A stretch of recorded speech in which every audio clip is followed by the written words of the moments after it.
I killed 9 of my first 10 roses, even though I had been gardening for over 10 years. Like many of you, I had ideas in my head of rose-covered arbors. Like many of you, I went to my nearby garden center and bought roses and planted them.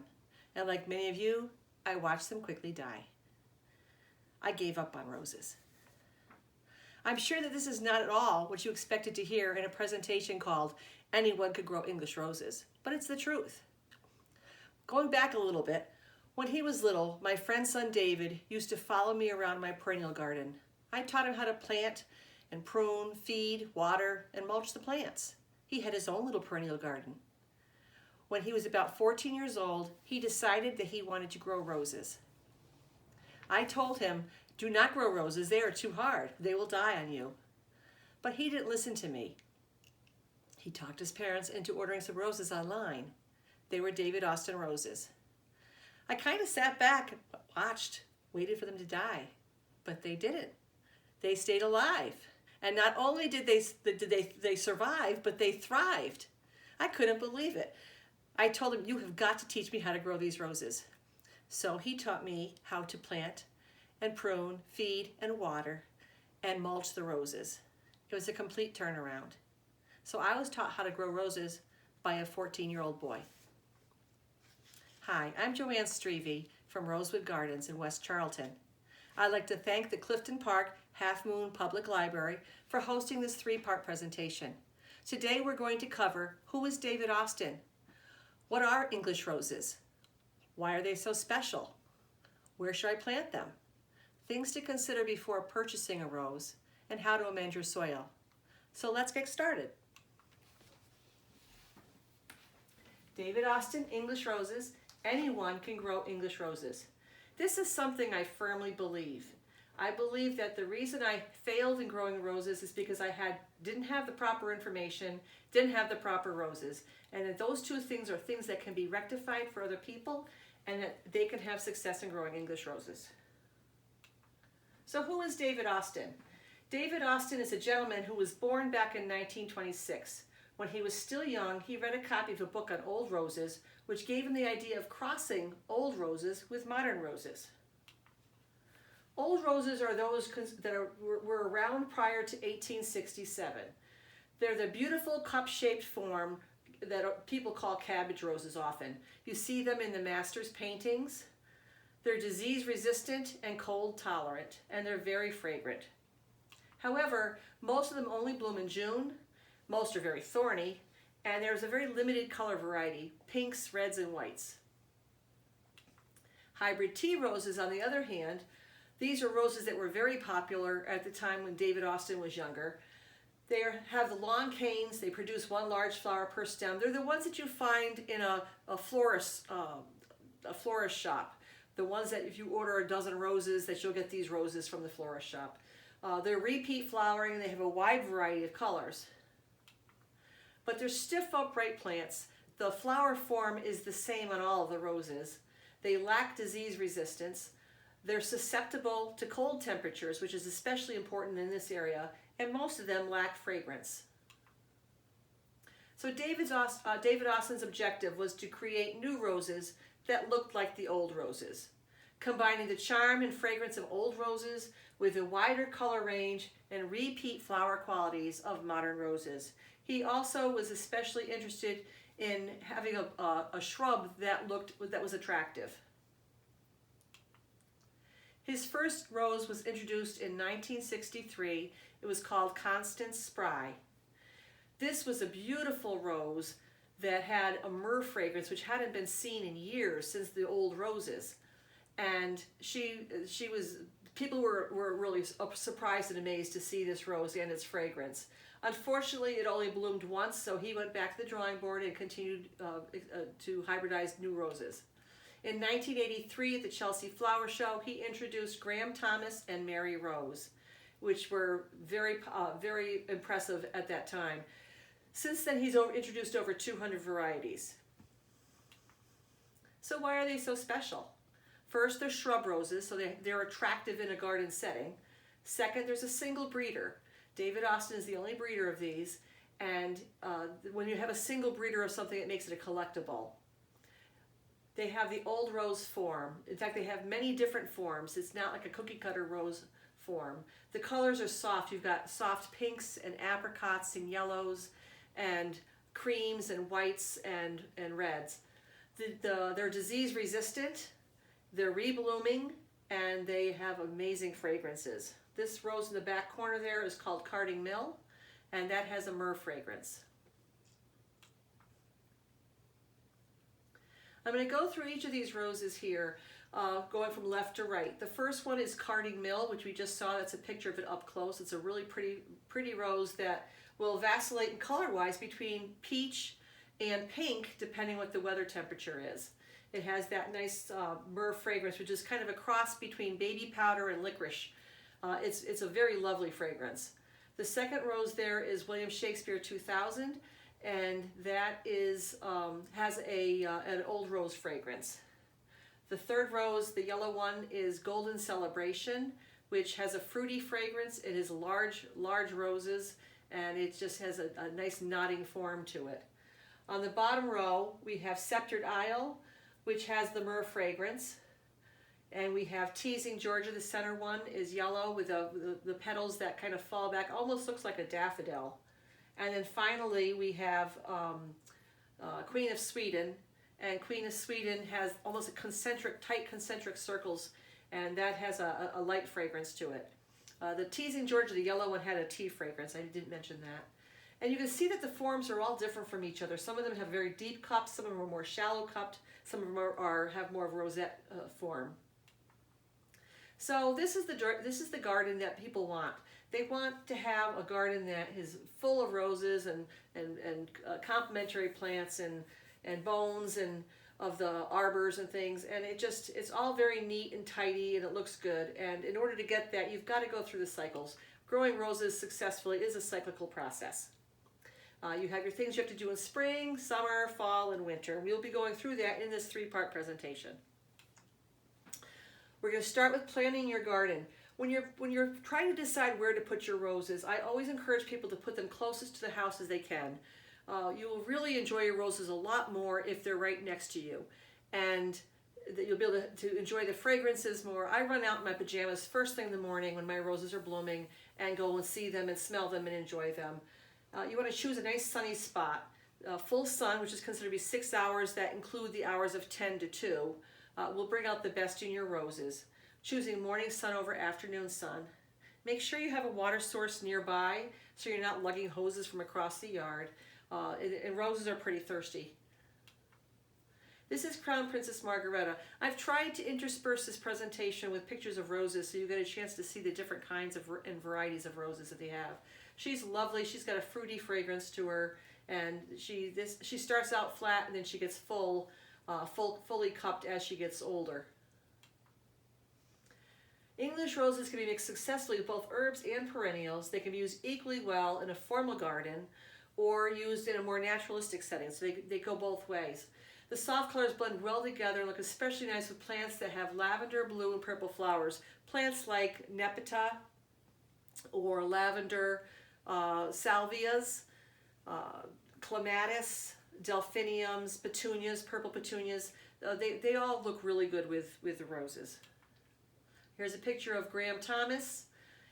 Along with some perennials. There's some cream-colored foxgloves and some purple foxgloves in the back there. And they're all pushed in together, and it looks it's just very relaxed looking. It's not stiff and formal. This rose here is Lady of Shalott.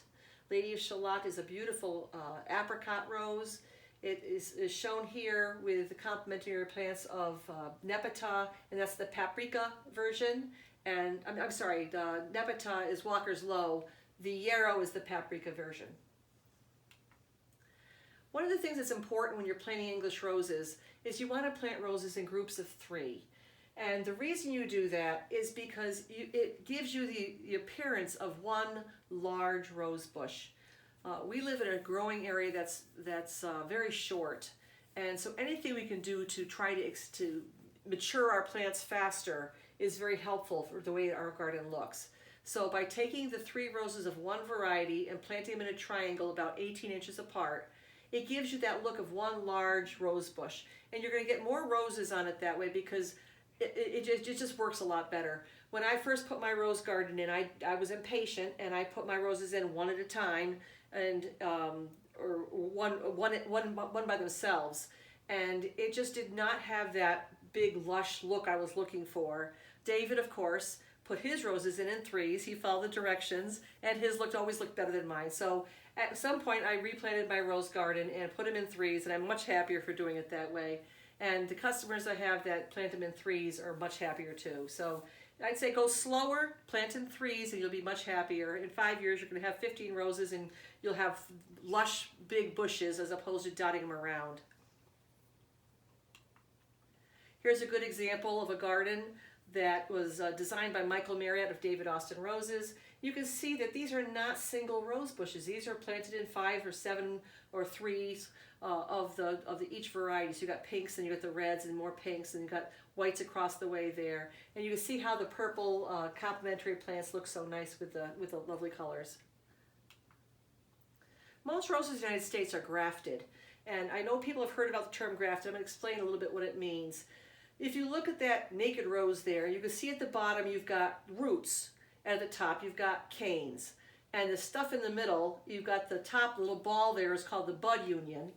And what that is that the bottom half, from the bud union down, is Dr. Huey. Dr. Huey is the plant that in the United States that we tend to use for the rootstock because it's a very vigorous root on it, even though the rose itself is not particularly attractive. It's a simple rose.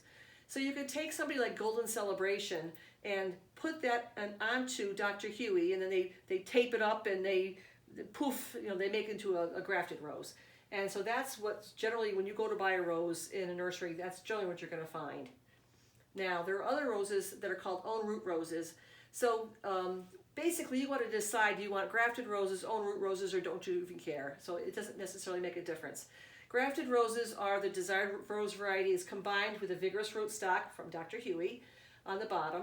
The graft is the knot in between. It's called the bud union or graft. And then you want to bury that top of the graft 3 to 4 inches underground. That's really important for winter hardiness in our area.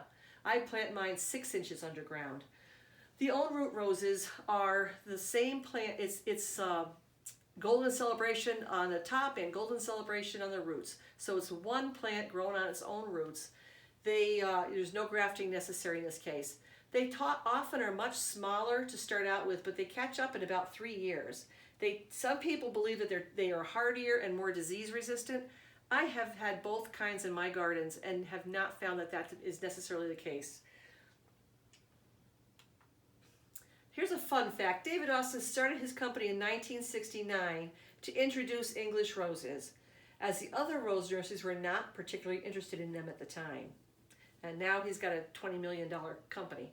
So I think that's an interesting fact. The rose behind that is Brother Cadfael. Brother Cadfael is a large pink rose, medium pink, has an old rose fragrance, and it's lovely. I've got that next to my arbor. When you're selecting English roses, the next decision you have to make is whether you want a potted rose or a bare root rose. A potted rose is a rose that is grown in a pot. They can be planted anytime during the season, and they're easy to plant. Bare root roses, on the other hand, are roses that are naked. They do not come with a pot or soil. You have to plant these in early spring. For our area, that would be April.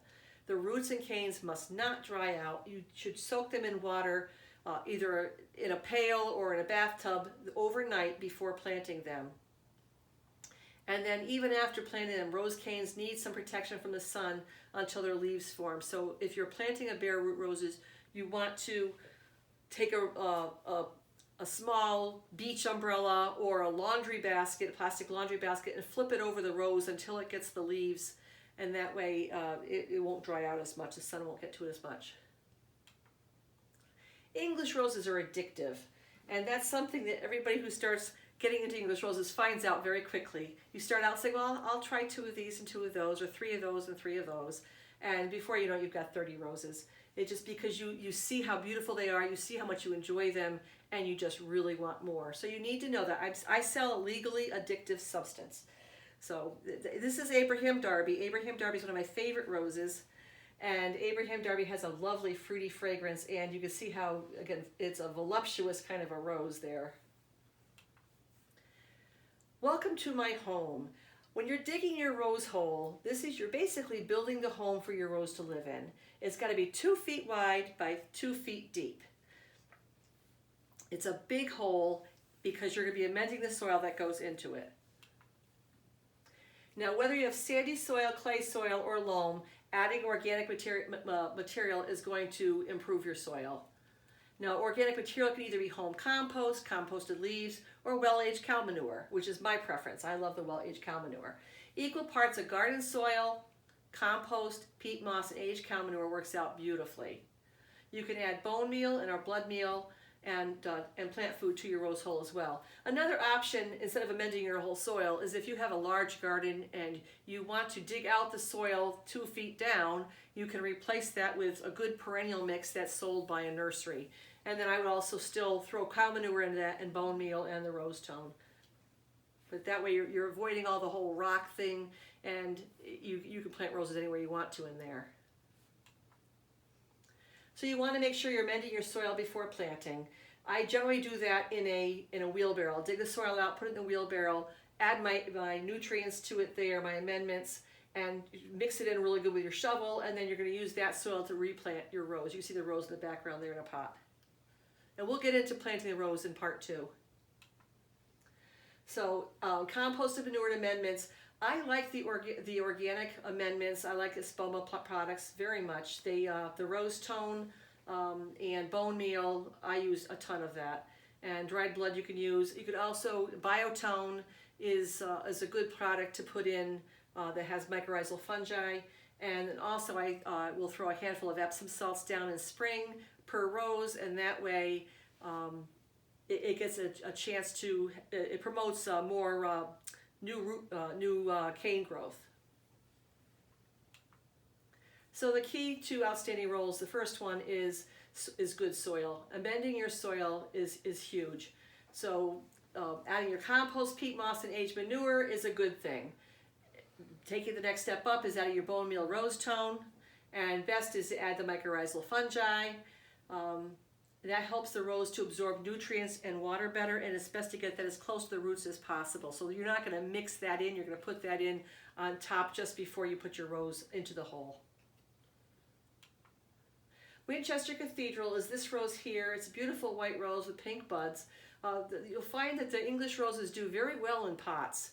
Some of them are too large to do that, but most of them are good candidates for growing in pots.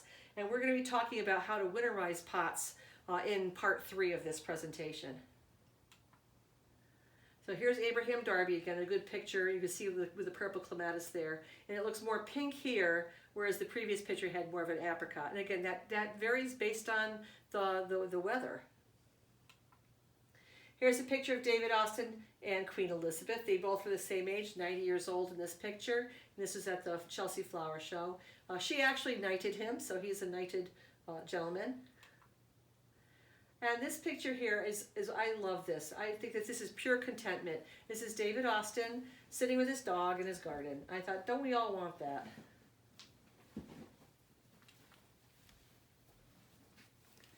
I have a lot more information on my website.